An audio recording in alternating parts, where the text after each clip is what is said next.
eny ary tompoko manolotra ny arahaba ho anareo rehetra zay fa eopotitra fahita lavitra ny tenako amty androany ity. Ny tompoandriamanitra tsy to lay rainy Jesosy Kristy izany amonjanareo malona ny olana misy ankehitriny, izany amoakanareo mpandresy ihany ko malona an'ireo ady sarotra zay atreanao ankehitriny. Tantarako aminareo fa vitan'Andriamanitra, tena vitany ny hitondra anareo ho am'izany fahasoavana lehibe zany, satria ny Baiboly de milaza fa efa tena ao am-pon'Andriamanitra ny amonjy sy ny ampandresy ny olon'Andriamanitra rehetra arabaky teny zany. Fa saingy zao misy condition tsy maintsy arahana ao, misy condition tsy maintsy arahana ao hoy ao. De zao azy ivavaka aloha isika ka ametraka nyty fandarana ity mba ho tain'Andriamanitra. Mivavah ihany ko ianao mba hita manokana anao Andriamanitra ka hiteny izy, teny hiteny, satria ny tenin'Andriamanitra ambara tak zao mantsy de misy herin'Andriamanitra mamonjy, misy herin'Andriamanitra mamoaka ny olona ho mpandresy. Ka de aondreo ny lohantsika tompoko. Ry tompoandriamanitra ry la izy hatrizay hatrizay ka ho mandrakizay mandrakizay, misaotranao zahay no zao fahavelomana nomenao anay zao. Misaotranao ihany ko zahay fa nitominao mba hanaraka zao fandarana izao amin'ny alala fahita lavitra. Ko ankehitrin'Andriamanitra de miantso ao mba amindra fo aminay ianao, amindra fo amin'ny mpanomponao, amindra fo amin'ireo olona zay efa hipoitra fahita lavitra, ka ho fahasoavana ho any tokoa ity afatra entina androany ity. Ny marary rehetra de ho sitrana daholo ao anatin'izao fotoana nambarako ny teny zao. Ny tsiraray avy manana olana de anehoanao ny herinao mahagaga, le herinao tsy to homenanao Andriamanitra ny dera sy ny haja ary ny voninahitra anio ampitso ary mandrakizay. Misaotra Andriamanitra. Amen. Ny voninahitra ane ho an'Andriamanitra ireriany. Eny ary tompoko, ny lohatenin'ny afatra zay entiko anareo androany dia ny zavatra magaga entiny finoana sy ny fatokina an'Andriamanitra. Ny zavatra magaga entiny finoana sy ny fatokina an'Andriamanitra. Amaky Baiboly isika, Hebreo 12:1 to zao voasoratra. Fa raha tsy amin'ny finoana de tsy misy azo atao azaona sitraka aminy, fa zay manatona an'Andriamanitra de tsy maintsy mino fa misy izy sady mpamasoa zay mazoto mitady azy. Vakitsika ihany ko ny Jeremia 7:7 sy ny 9. Hotahina zay olona matoky an Jehova, de zay manana an Jehova ho tokony fa ho toy ny azo ambolena eo amoron-drano izy, zay mamaka eo anilan'ny rano mandeha, ka tsy atahotra na de avy aza ny anandro sady ho maitso ny raviny, ka tsy anay izy na dia miantona aza ny andro fa tsy tsahatra ny famony. Ny fantanina apetrako aminareo rehetra zay mahita sy mandre am'izao ora izao de izao: olon'Andriamanitra ianao, kristianina ianao, mety efa manana andraikitra ao anatin'ny fiangonana misy anao ianao, fa izao atraiza ny finoanao an'Andriamanitra sy ny heriny, atraiza ny fatokinao azy. Tantarako aminareo fa iray amin'ireo toetra sy toe-panahy takin'Andriamanitra eo amin'ny olona manompo azy ny finoana sy ny fatokina an'Andriamanitra, ary miankina am'izany ny hetsika ho ataon'Andriamanitra eo amin'ilay olona. Zay le condition nambarako tiary aloha. Zava-misy anefa de zao manompo an'Andriamanitra tokoa le olona, fa saingy tsy mino fisiny akory, tsy mino ny heriny, ary tsy matoky azy. Zava-misy zany, ny Baiboly no tantaran'izany.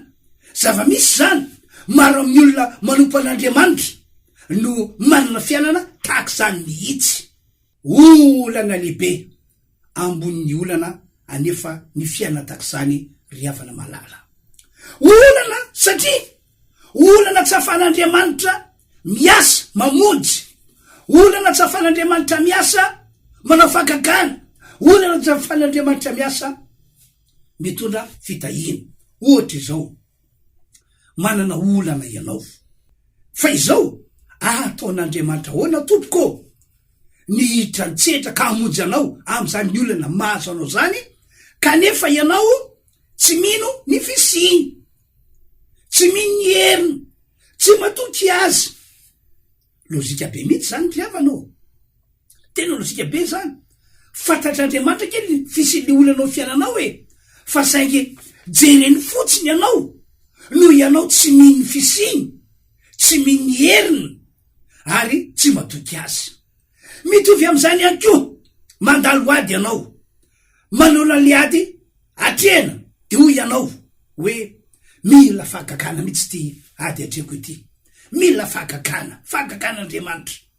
De hoy aho hoe ataon'Andriamanitra hoana no anao fagagana eo aminao, tahaka zay fa nataony tam'ireo olon'Andriamanitra tany aloha, na tahaka zay fa nataony tam'ireo olon'Andriamanitra zay efa enosofinao fa nanehoan'Andriamanitra fagagana.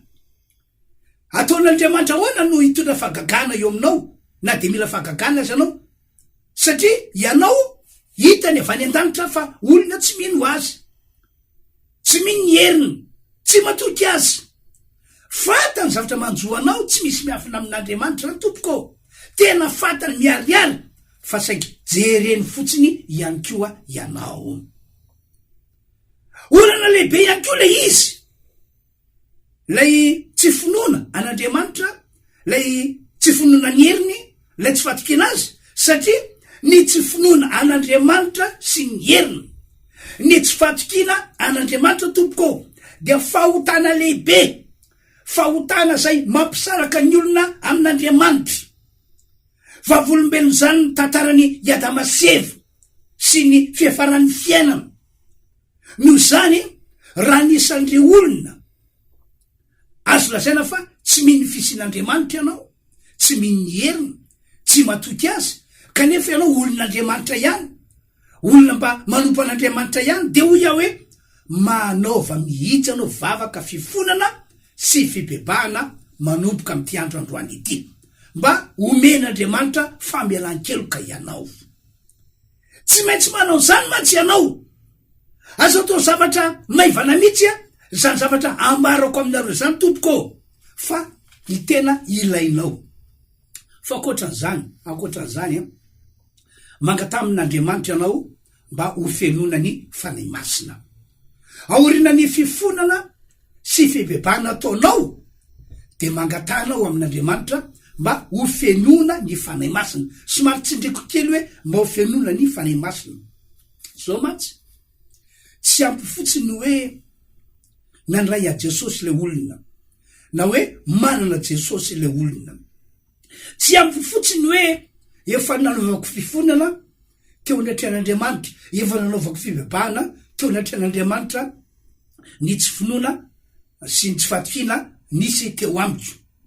Tsy ampy fotsiny zany, fa mila mandray ny fanahy masina ianao, ary indrindrindrindra mila fenona ny fanahy masina ihany koa. Araka ny voalazan'ny Baiboly sy ny fahatsapana hitanay, ny fanahy masina mameno ny olon'Andriamanitra no mametraka finoana sy fatokina ao anaty. Ohatra zao mikasiany amin'ny Saoly zay mpanjakan'Israely. Tantarain'ny Baiboly fa no fahasoavan'Andriamanitra dia notendren'Andriamanitra sy nosoran'Andriamanitra ho mpanjakan'Israely Saoly. De tao anatin'izany de nahita fombiazana izy, nahita vokatra tsara izy, tena hoe nandresy foana izy. Fa tateorina tantarain'ny Baiboly fa lasa raiky tahotra Saoly, lasa niororo Saoly raha voatapoa tam'le olana. Inona ny antony? Satria tsy taho amin'ny intsony ny finoana an'Andriamanitra sy ny fatokina ny heriny, tsy taho amin'ny intsony zany fahasoavana zay nanana ny teoloha zany. Ka rehefa nodiniko ny Baiboly dia lay fanay masina miala tao aminy no fototra natonga azy tsy nanana finoana an'Andriamanitra sy nanana finoana ny herin'Andriamanitra ary fototra natonga azy tsy natoky an'Andriamanitra intsony. Andao vakitsika ny voalaza ato amin'ny Samuela voalohany toko 4:20 andiny 7:20 fanany Jehova efa niala tamin'ny Saoly ary nisy fanaratsy avy tamin'ny Jehova nampatahotra azy. Efa niala tamin'ny Jehova, niala tamin'ny Saoly zany fanan'Andriamanitra. Ka rehefa niala fanan'Andriamanitra de nisosoka niditra nakatoerana tao aminy ny fanaratsy karazana atao hoe fanahy matahotra. De zany no antony natonga Saoly rehefa nitapotapoka tamin'ny Goliata mpitarika Filistina, rehefa nandre ny feony dia nivadim-pofo raiky tahotra ary hita hoe tena nampijaly azy zava-nisy tam'izany andro zany. Ny teko tsirina zany de hoe raha vo miala amin'ny olon'Andriamanitra anankiray ny fanay masina tsy feno intsony izy de mandeha ho azy tsy ao anatin'le olo intsony ny finoana an'Andriamanitra sy ny heriny na ny fatikina an'Andriamanitra. Na ihany koa hoe rehefa tsy feno ny fanay masina ny olon'Andriamanitra anankiray nandray an' Jesosy izy, manana Jesosy izy, fa saingy tsy feno ny fanay masina de mitovy am'izay ihany koa avy hatrany dia mipetraka lay tsy finoana an'Andriamanitra sy ny heriny ary mipetraka lay tsy fatikina an'Andriamanitra. Ohatra faharoa ihany koa efa nandaovan'ireo apôstôly ny tsy finoana sy ny tsy fatikina an'Andriamanitra. Apôstôly zareo fa saingy zay ihany koa zava-nisy teo am'reto apôstôly reto. Tantaray Baiboly fa lasa tsy tao amin'ny tsony ny fahasahina hitory ny filazantsara na hijoro vavolombelona ho an'i Jesosy. Tsy tao amin'ny tsony ny fahasahina hivavaka ho an'ny marary. Tsy tao amin'ny tsony ny fahasahina ny anao famantarana sy fahagagana amin'ny anaran'i Jesosy. Zany ka inona ny antony? Satria efa niena ny fahafenony fanay masina teo aminy. Tsy hoe tsy manana fanay masina zareo. Raha tsy nanana fanay masina izy efa tsy apôstôly tsony mihitsy. Efa tena narabaky teny efa tsy apôstôly tsony mihitsy fa efa verin-dalana tanteraka. Fa mbola nanana fanan'Andriamanitra ihany izy fa saingy tsy feno. De rehefa tsy feno izy de zay ny zavatra nitranga, lasa tsy mino an'Andriamanitra sy ny heriny intsony, lasa tsy matoky an'Andriamanitra sy ny heriny intsony. Kanefa raha ohatra ka mijery tsara tsika ny tantara anatin'ny Baiboly fa tamin'ny fotoana zay nilatsan'ny fanay masina teo amin'ny reo apôstôly sy ireo mpianatra de jereo tsara zavatra nitranga. Hoy Baiboly amin'ny Asan'ny Apôstôly toko 2:1 hoe feno fanay masina izy rehetra. Ka rehefa feno fanay masina izy rehetra dia tantaray sotra masina hoe nitsanga ny Petera sy ny 12 lahy. Le olona feno tahotra teo aloha, le olona zay niafina teo aloha, iny fa nitsangana teo masom-bahoaka ary nitory ny filazantsara nijoro vavolombelona fa an Jesosy ry zareo. Zany zava-nisy. De lasa fiainany zareo zany ny tory ny filazantsara, ny vavaka ny marary, ny nanao famantarana sy fahagagana tamin'ny anaran'i Jesosy. Fa rehefa niena nilatsaka io fahafenony fanay masina io de vera ta fiainany fahiny tany aloha indray zareo. Andao ke vakitsika fa ny tantara no manambara le izy. Asan'ny Apôstôly toko 4 toy zao ny voasoratra. Asan'ny Apôstôly toko 4 de eno tsara ny voasoratra manomboka amin'ny 7:20. Fefa niangona marina tokoa teto amin'ity tanàna ity Herode sy Ponty Pilato mba mijety lisa sy ny olon'Israely anohatra mpanomponao masina de Jesosy zay niosoranao mba anao zay notendren'ny tananao amatsainao raha teo atao. 7:20 eno tsara. Koa ankehitriny tompo jereo ny fandrahonana ary omeo anay mpanomponao ny mba hitory ny teninao amin'ny fahasahina rehetra. Zany hoe fa tsy tao amin'ny tsony ny fahasahina fa saingy tonga saina zareo de nivavaka mba anana fahasahina. De 7:30 ombany ny anjeranao amin'ny tananao asitrana sy anaovanao famantarana fahagagana amin'ny anaran'ny Jesosy mpanomponao masina. De andiny faraky amy telopolo eo am'izay zany no manamarina ny tenin'Andriamanitra fa mila mandray fanay masina ny olon'Andriamanitra ary mila fenona ny fanay masina mihitsy. Ndraindray matsy io resaka fanay masina io dia ohatrany hoe amavan'ny olona, ohatrany hoe adinidin'ny olona. Tamin'ny andro Pentekosta zao no nahatsiariny olona hoe Pentekosta fahatsiarovana ny nandatsahany tompo ny fanay masina tamin'ireo apôstôly, tamin'ireo mpianany tamin'izany andro zany. De resy ny olo fahatsiarovana ho tantara fotsiny le izy, kanefa tsy zay mihitsy programan'Andriamanitra. Ny apôstôly ny mpianatra voalohany no nisatatra ny fandraisana ny fanay masina fao be rehefa tahorina ny akaran'i Jesosy ho any an-danitra. Fa ny kristianina mandraka ankehitriny, ny olon'Andriamanitra mandraka ankehitriny de natao andray io fanay masina io, ary tsy hoe nandray fotsiny fa natao ho fenona ny fanay masina. Ary tsara ke ny voalazy Asa apôstôly 2:4-telopolo. Ary rehefa nivavaka izy de niofitrotra ny trano zay niangonany de feno ny fanay masina izy rehetra ka nitory ny tenin'Andriamanitra tamin'ny fahasahina. Rehefa nivavaka ry zareo de niaino Andriamanitra. De inona ho ianao no nataon'Andriamanitra? Nandatsaka ny fanay masina tao amin'izy ireo ny tompo'Andriamanitra tsy to. Ny fisehony tamin'izany fotoana zany de hoe niofitrofotra mihitsy le trano zay niangonana. De ho ny baiboly de feno ny fanay masina izy rehetra ka nitory ny tenin'Andriamanitra tamin'ny fahasahina. Zany hoe raha vao nilatsaka ny fanay masina, raha vao nameno ny fanay masina dia petraka le finoana an'Andriamanitra sy ny heriny, petraka le fatokina an'Andriamanitra ka de lasa zareo nandeha nitory ny tenin'Andriamanitra tamin'ny fahasahina. Noho zany olon'Andriamanitra vianao tompoko, kristianina vianao tompoko, aza mijanona eo amin'ny toeran'ny olona tsy mino an'Andriamanitra sy ny heriny zany ianao. Aza mijanona eo amin'ny toeran'ny olona zay tsy matoky an'Andriamanitra zany ianao. Faraky ny tengo tery aloha, ataovy ny vavaka fifonana sy vavaka fibebahana noho ianao tsy nino an'Andriamanitra sy ny heriny, noho ianao tsy natoky azy. Satria araky nambarako tery aloha hoe ny tsy finoana an'Andriamanitra sy ny heriny, ny tsy fatokina an'Andriamanitra dia fahotana lehibe eo anatrehan'Andriamanitra. Tsy le fiainana atao mijangajanga ihany atao hoe fiainana manota ka ilaina fifonana sy fibebahana.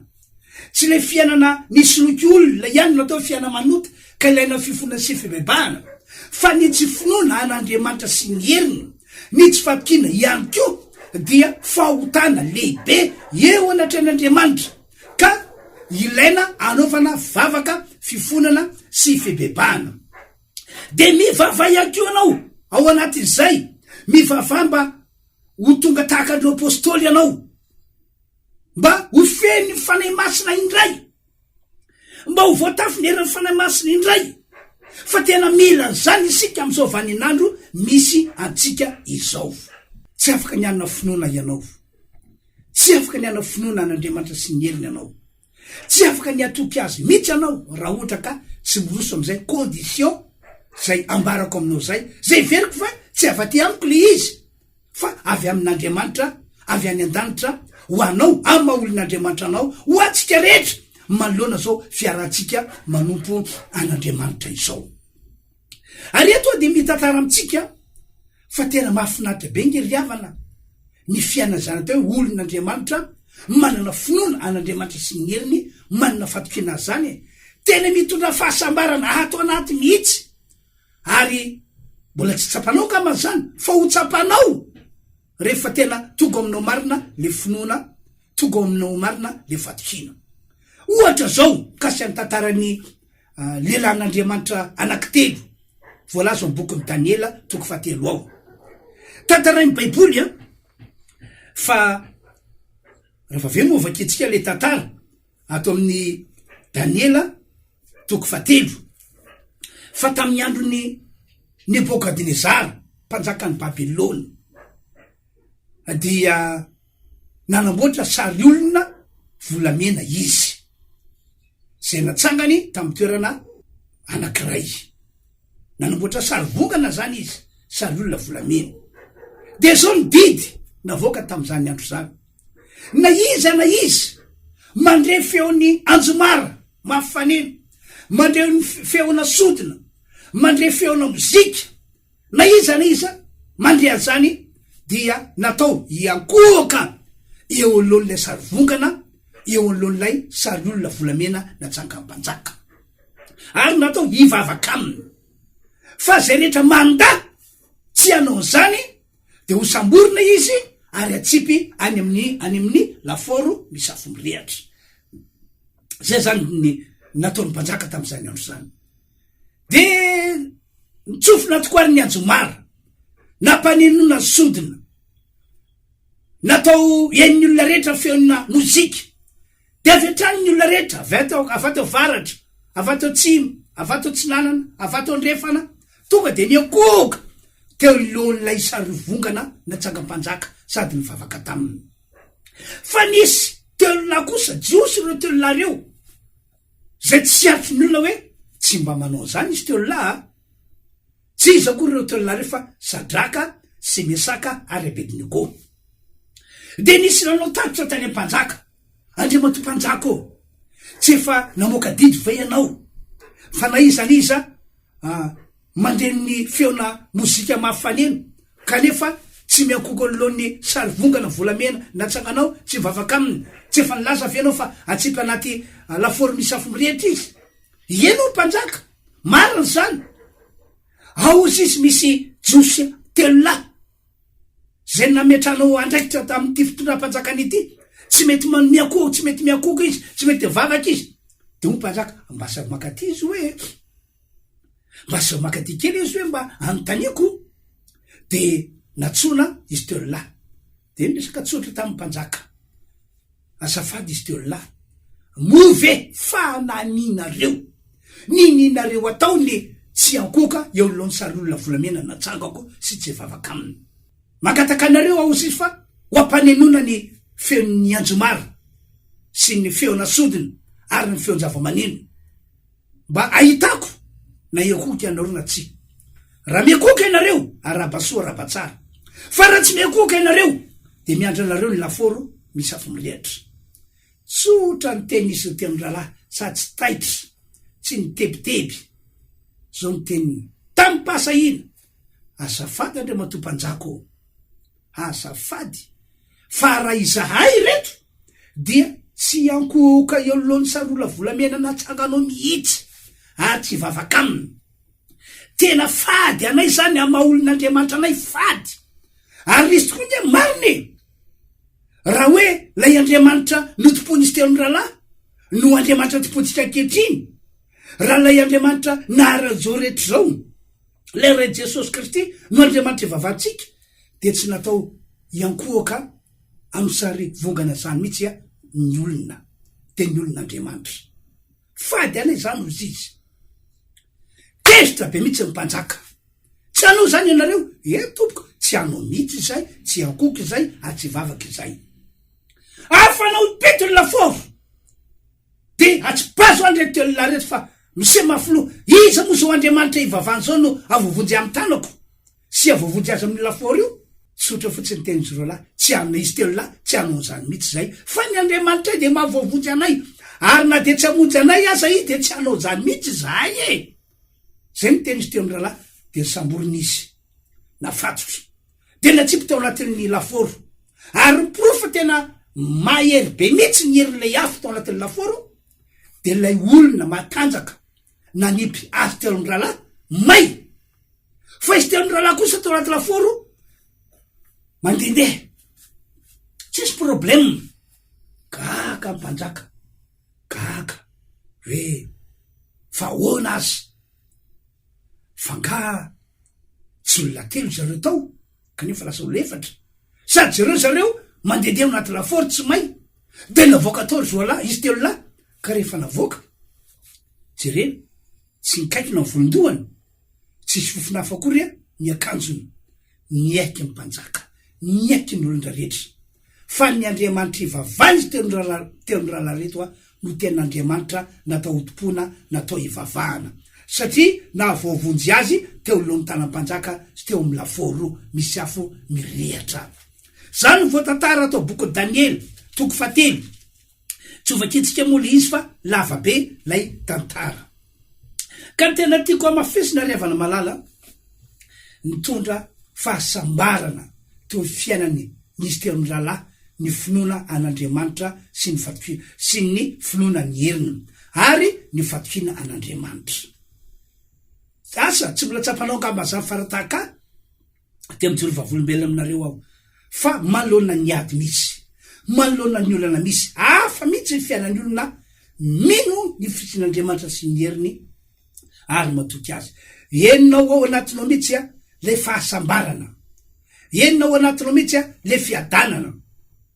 Misy ny olana, misy ny ady fa tsy misy tahotra zany mandalo ao anatinao fa manatena ianao, matoky anao fa amonjy anao Andriamanitra ary tena mamonjy Andriamanitra. Ary le izy akoatrany hoe fahasambarana tsapanao anatinao mamoaka ny olona ho mpandresy mihitsy Andriamanitra. Zany dia tantarany Sadraka sy Mesaka ary Abednego navoaka n'Andriamanitra ho mpandresy izy telo ny rahalahy ary nahazo voninahitra zareo ary nahazo voninahitra ambony zany akio la i Andriamanitra zay nivavany izy telo ny rahalahy. Noho zany amin'ny androandroany ety sitrapon'Andriamanitra riavana ny andray tanana ny fiainanao sy ny mombanao rehetra. Raha tena olon'Andriamanitra ianao, raha tena olona mifanandray a Jesosy ianao, raha tena olona efa manana Jesosy ianao, sitrapon'Andriamanitra ny amonjy anao, sitrapon'Andriamanitra ny anao fagaganao ny fiainanao, sitrapon'Andriamanitra ny hita ny fiainanao manontolo ary tsy androany ihany fa mandritry ny androm-piainanao rehetra.